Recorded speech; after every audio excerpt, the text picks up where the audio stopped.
안녕하세요. 40번째 역사 시간입니다. 이번 시간에는 조선시대 전기의 문화에 대해서 공부하는 시간을 갖도록 하겠습니다. 소단원, 민족 문화를 꽃피우다. 여기에서는 훈민정음에 대한 이야기, 역사서, 의례서, 그리고 지리서, 그리고 그 다음 장에 과학기술, 그리고 문화에 대해서 공부하는 시간을 갖도록 하겠습니다. 우선 훈민정음 이야기부터 할게요. 훈민정음은 우리가 다 알고 있듯이 조선시대 세종대왕 시기에 만들어진 우리의 문자입니다. 그렇다면 우리가 문자가 있기 전에는 어떤 걸 사용했을까요? 중국에서 가져온 한자를 그대로 사용했습니다.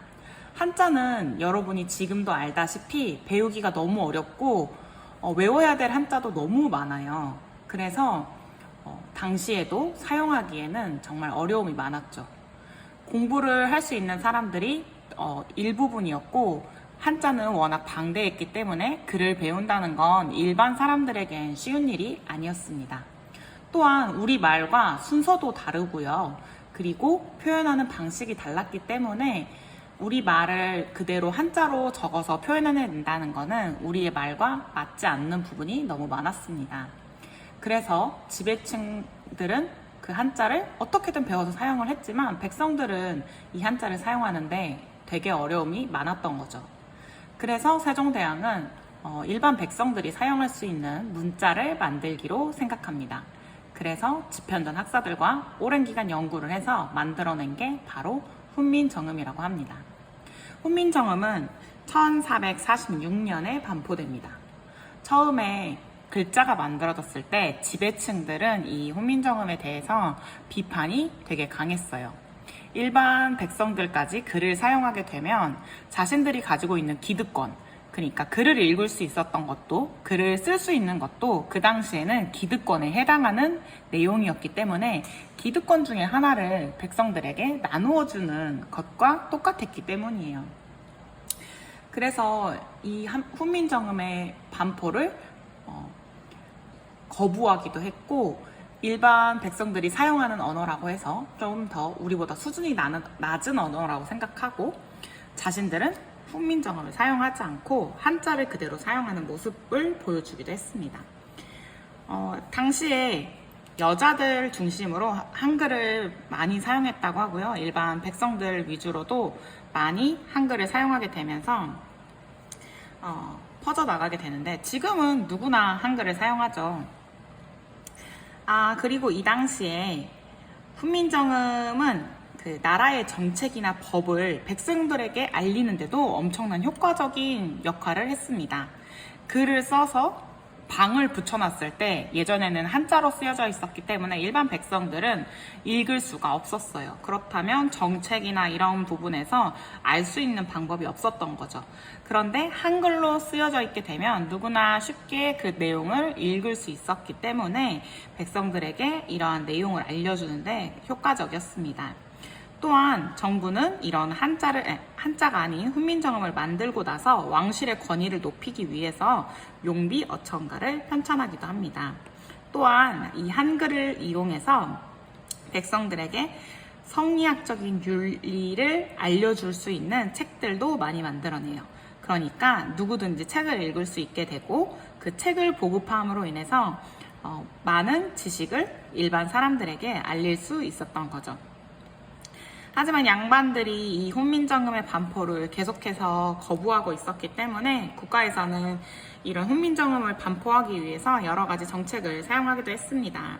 보급하기 위한 노력으로 향리를 선발할 때 훈민정음으로 시험을 치르기도 했다고 해요. 이렇게 만들어진 우리의 훈민정음은 우리나라 고유의 문자로서 지금도 우리가 이렇게 선생님이 편하게 글을 쓰면 여러분이 읽을 수 있는 이런 글자로서 사용이 되고 있고요. 외국에서도 되게 과학적으로 만들어진 글자라는 걸 인정받고 있는 우리의 글자죠. 자, 그 다음 역사서에 대한 부분을 공부를 해볼게요. 조선시대는 기록 문화가 엄청나게 발전된 나라라고 볼 수 있습니다. 새로 왕이 즉위하게 되면 그 이전 시대의 왕이 통치했던 것을 다 기록으로 꼼꼼하게 남겨놨기 때문인데요. 이 실록은 왕도 내용을 수정할 수 없었다고 합니다. 그래서 왕이 하는 모든 행동 그리고 있었던 일들을 옆에서 다 기록을 하고 그 왕이 살아생전에는 그걸 책으로 만들지 않고 있다가 왕이 이제 죽고 나서 새로운 왕이 올라갔을 때 그때 그 전의 왕의 기록을 다 책으로 만들어서 남겨두게 됩니다.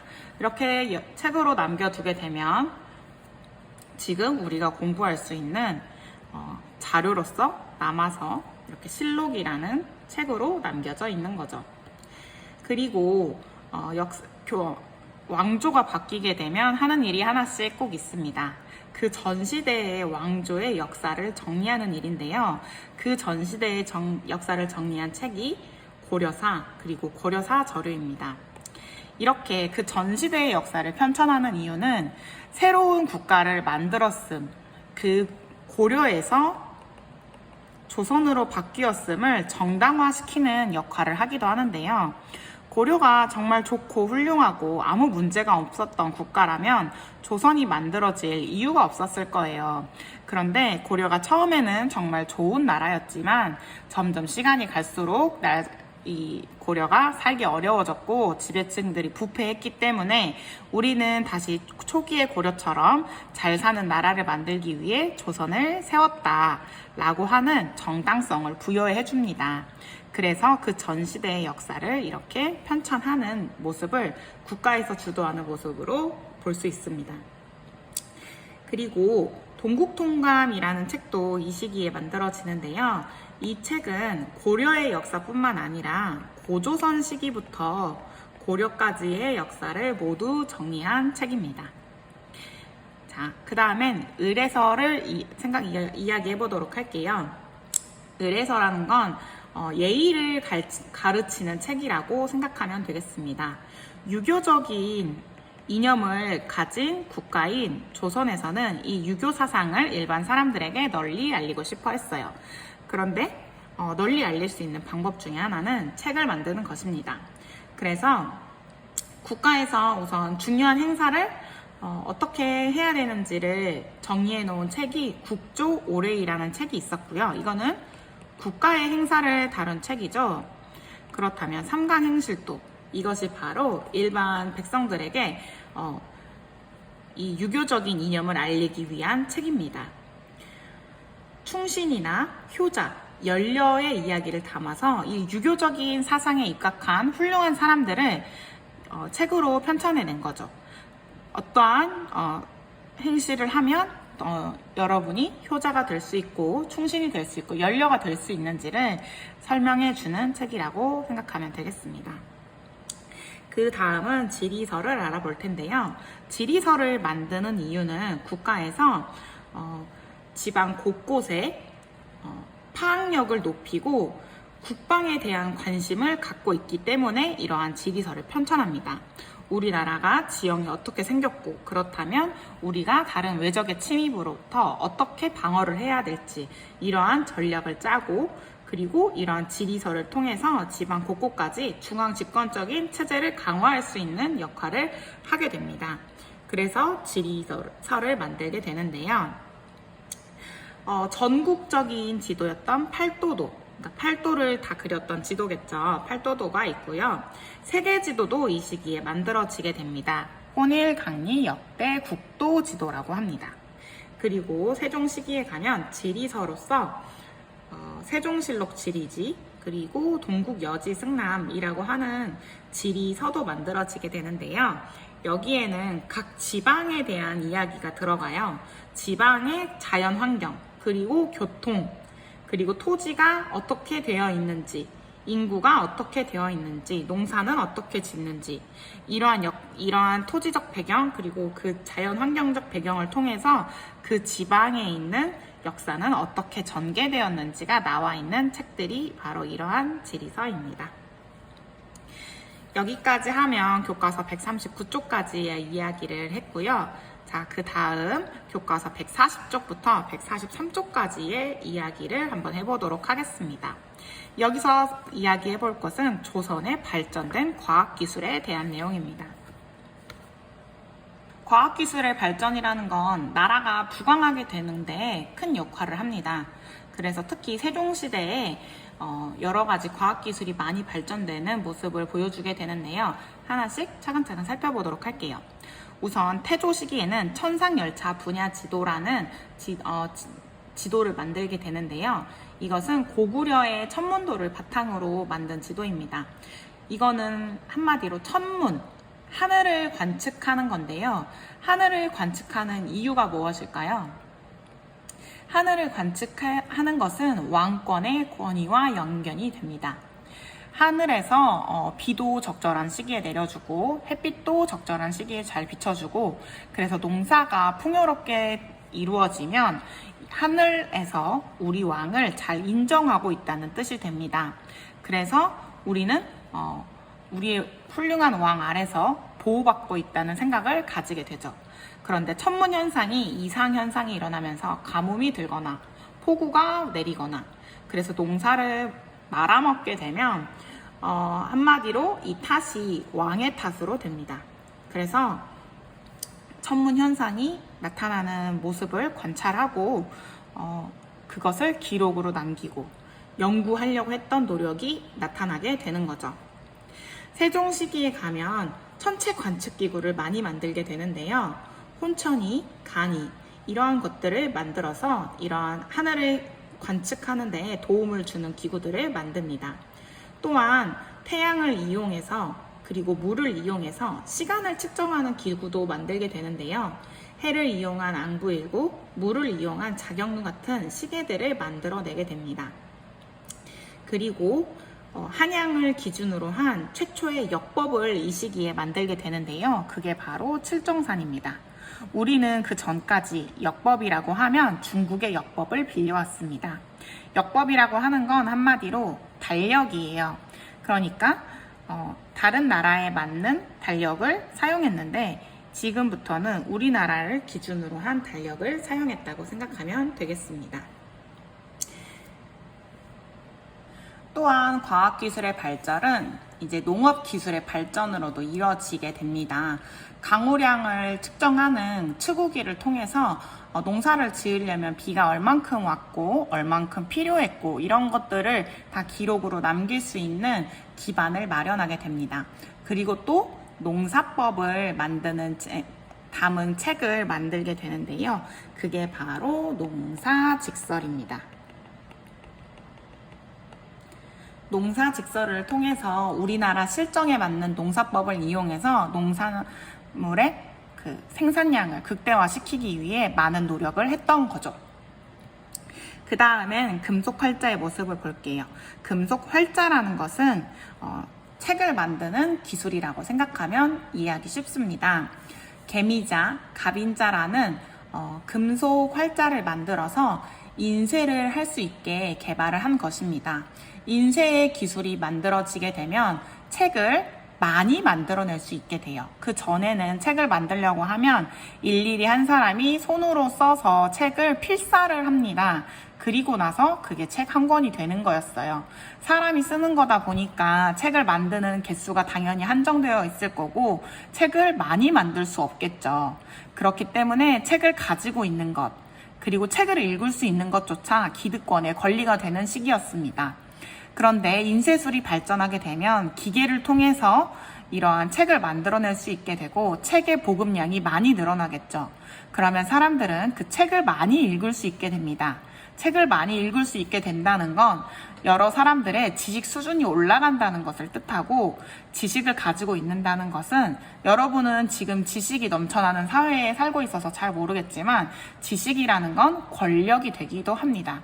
그렇기 때문에 일반 민중들이 지식 수준이 올라갔다는 건 이제 권력층에서 자신들의 마음대로 백성들을 주무를 수 있는 상황이 아니라는 거죠. 한마디로 백성들이 똑똑해지는 데에 일조하는 것이 바로 책의 보급, 그리고 책의 보급을 만들어내는 게 금속 활자의 개발입니다. 그리고 의학기술도 이때 발전하기 시작합니다.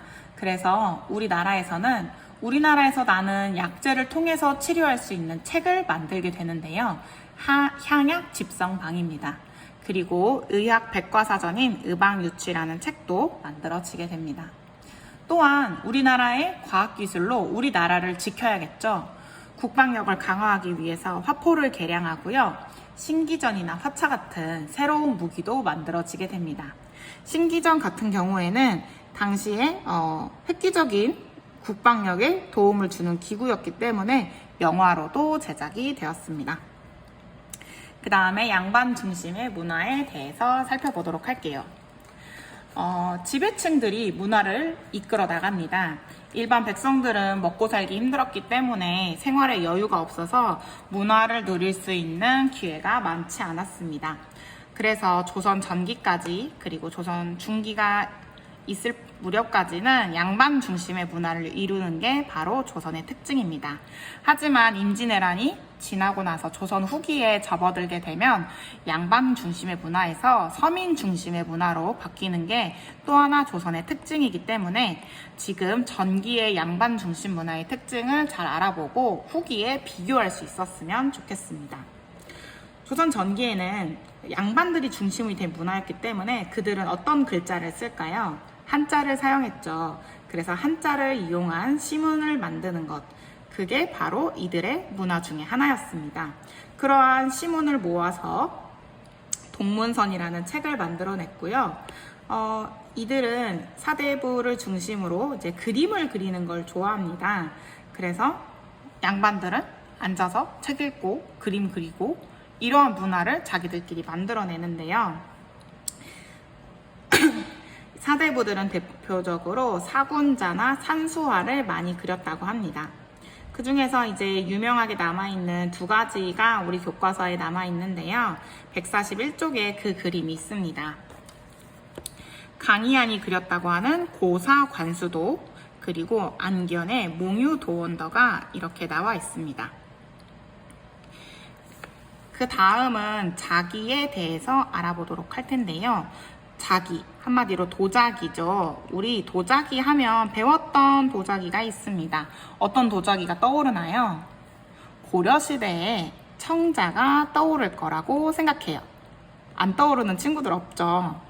고려시대의 청자, 그 중에서도 여러분이 고려시대의 청자 하면 아마 상감청자가 떠올랐을 거라고 생각해요. 다 알고 있는 거죠. 자, 그러면 조선시대에는 어떤 도자기가 유행을 했을까요? 조선 초기에는 분청사기가 유행을 합니다. 그러다가 그 뒤에 백자가 유행하게 되는데요. 사진을 같이 한번 볼게요. 교과서 141쪽에 있는 사진입니다. 이게 바로 분청사기인데요. 원래는 고려시대에 청자가 유행을 했죠. 자, 그럼 그 청자에 하얀색 흙의 가루, 백토가루를 칠하게 됩니다. 그러니까 이거는 사실은 청자인 거예요. 이 청자 위에 백토가루를 발라서 만든 도자기가 처음에는 유행을 하기 시작합니다. 왜냐하면 문화라는 건 한 번에 팍 하고 바뀌는 게 아니고 서서히 변화해 나가는 거예요. 그러니까 그 전 시대에는 청자를 만들었기 때문에 그 청자가 계속해서 발전을 해오는 건데 그 청자 중에서도 이제 계속 똑같은 게 아닌 다른 모습을 추구하는 청자들이 나타나는 거예요. 그 중에 백토가루를 바르게 되는 이 분청사기가 또 인기를 얻게 되면서 이게 조선시대에 유행을 하게 됩니다. 그러다가 이런 청색에 흰색을 바르는 것보다는 완전히 흰색으로 된 도자기를 찾는 사람들이 또 나타나기 시작하는 거죠. 그래서 중기에 가면 점점 이렇게 백색 도자기, 그러니까 백자가 유행하게 됩니다. 백자는 선비들의 마음을 아주 사로잡았어요. 자신들의 깨끗하고 막 절개 있는 모습, 그게 이 백자랑 똑같았다고 생각을 했대요. 그래서 백자가 점점 인기가 많아지고 지금 여기 나와 있는 건 백자 철화 끝무늬병이라고 이름이 되어 있죠. 철로 된 끈이 이렇게 그려져 있는 것처럼 남아있다고 해서 끝무늬, 끈에 있는 무늬가 있죠. 그래서 이름 끝무늬병이 붙는데 백자는 보통 이런 무늬도 없이 나중에 가게 되면 완전히 하얀색으로만 되어 있는 도자기가 많이 유행을 하게 됩니다. 우리가 만약 박물관에 갔어요. 그러면 흰색 도자기를 보게 되면 그 밑에 설명을 보지 않더라도 이건 조선시대의 도자기겠다라고 추론을 해볼 수 있습니다. 또 청색 도자기가 있어요. 청작. 이거는 고려시대 게 아닐까 하고 쉽게 추측을 할 수 있을 정도로 그 시기를 대표하는 도자기들이라고 할 수 있겠습니다. 마지막으로 음악 이야기를 짧게 하고 이제 끝마치도록 할 텐데요. 음악은 유교 의례랑 관련이 깊게 발전을 하게 됩니다.